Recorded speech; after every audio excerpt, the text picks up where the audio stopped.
78వ శ్లోకము.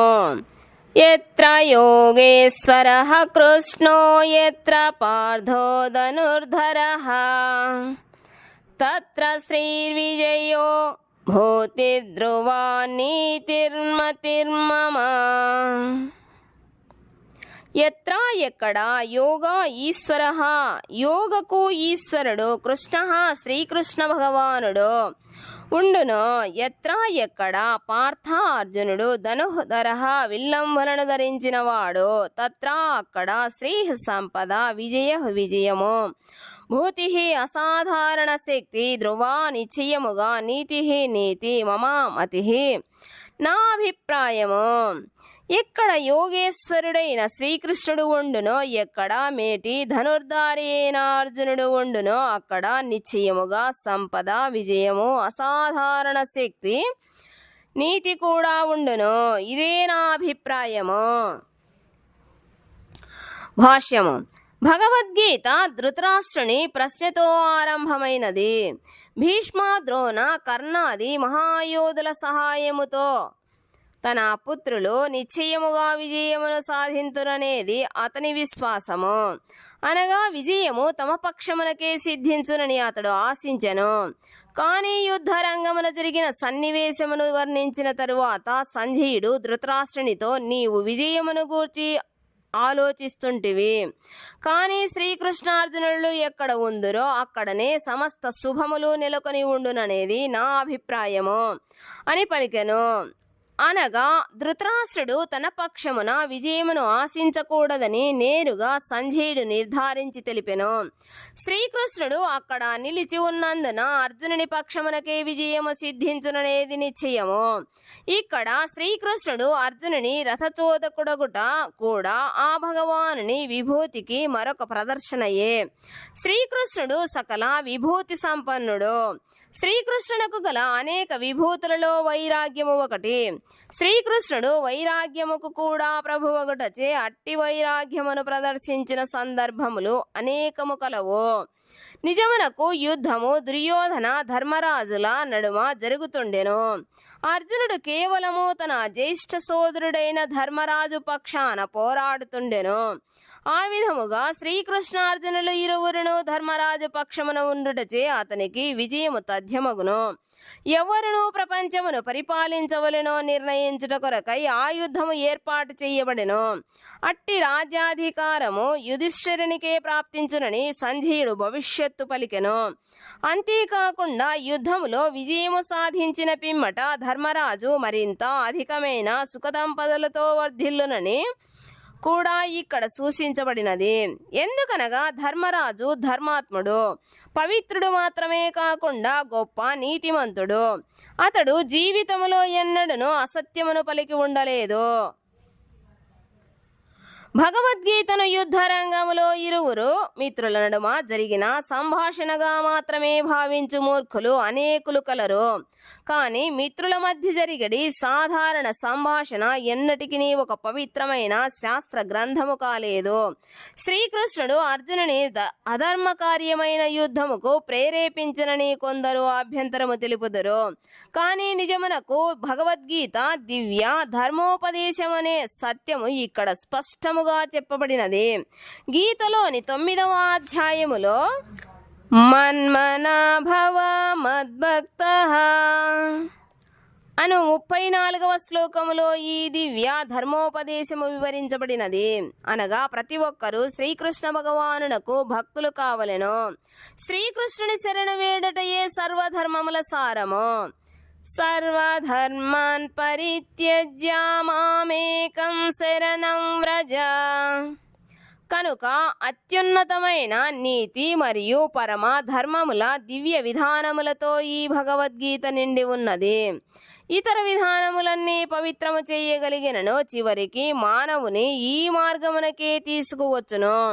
భగవద్గీతలోని చరమ ఉపదేశము సకల నీతి ధర్మ శాస్త్రముల విషయములో చివరి పలుకు అగును. అదే శ్రీకృష్ణ భగవానుని శరణాగతి. అట్టి శరణాగతియే 18వ అధ్యాయపు చరమోపదేశము. జ్ఞానయోగ మరియు ధ్యానయోగ ద్వారా ఆత్మానుభూతిని పొందుట ఒక విధానమైనను శ్రీకృష్ణుని శరణాగతి అనేది అత్యున్నత పరిపూర్ణత్వమని భగవద్గీత నుండి మనం ఎరుగవచ్చును. అదే భగవద్గీత ఉపదేశముల సారము. వర్ణాశ్రమ ధర్మములు మరియు ఇతర ధర్మ విధానములను అనుసరించి క్రమ సిద్ధాంతములతో కూడిన మార్గము రహస్య జ్ఞాన మార్గము. కానీ ధర్మముకు సంబంధించిన కార్యకలాపములు రహస్యములైనను ధ్యానము మరియు జ్ఞాన సముపార్జనలు అంతకంటేనూ పరమ రహస్యములు. ఇక పూర్తి కృష్ణ చైతన్యముతో శ్రీకృష్ణుని శరణు వేడుట భక్తియుక్త సేవలో రహస్యతమమైన ఉపదేశము. అదే 18వ అధ్యాయపు సారము. దేవాదిదేవుడైన శ్రీకృష్ణుడే పరమ సత్యమనేది భగవద్గీత మరొక లక్షణము. పరతత్వము నిరాకార బ్రహ్మముగా అంతర్యామి అయిన పరమాత్మగా అంత్యమున దేవాదిదేవుడైన శ్రీకృష్ణుని 3 దశలుగా అనుభూతమగును. పరతత్వపు పరిపూర్ణ జ్ఞానమనగా శ్రీకృష్ణుని పరిపూర్ణ జ్ఞానమని భావము. కనుక ఎవరైనను శ్రీకృష్ణుని అవగాహన చేసుకోగలిగినచో ఇతర జ్ఞానము మరియు సమస్త శాఖలు అట్టి అవగాహనలో అంశభాగములే అగును. శ్రీకృష్ణ భగవానుడు శాశ్వతమైన తన స్వరూపాంశ శక్తితో నెలకొని ఉండుటచే ఎల్లప్పుడూ దివ్యుడై ఉండును. అతని శక్తి నుండి సృష్టించబడిన జీవులు 2 తరగతులుగా విభజించబడి నిత్య సిద్ధులు మరియు నిత్యావద్ధులుగా తెలియబడుదురు. అసంఖ్యాకములైన అట్టి జీవులందరూ శ్రీకృష్ణుని అంశలే.